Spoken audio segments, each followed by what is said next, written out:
来关心受太平洋高压影响，屏东伫昨下晡3点时就出现39度的高温，因来用电量是4087万千瓦，嘛是有史以来的第2悬。天气遮热，佮不时会传出跳电，这嘛引起外界的烦恼，讲咱台湾即马是敢有欠电的危机。经济部长郭志辉昨昏有强调讲，跳电无代表欠电，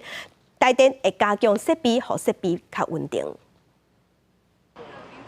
受到太平洋高压的影响，天气是持续烧热。气象署初三下晡是针对17个县市发布高温的灯号。屏东的三地门下晡3点是出现全台上悬温39度，过来是屏东的台二38.8度，屏东当地高雄内门、旗山含桥头嘛拢到38.7度。气象署讲，未来3天高压的势力会愈来愈强，嘛是更有机会会出现极端高温。明天开始，这个太平洋高压的势力也会有在更为增强的一个情况哦，所以到时候在未来这几天的一个天气上来讲的整个天气的一个表现上都会是更为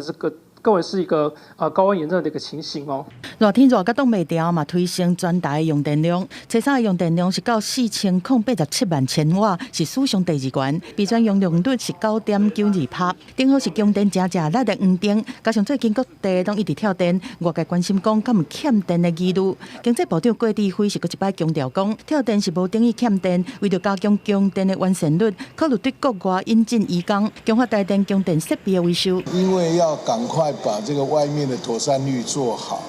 所以这些在外面维修的这些人现在是严重不足，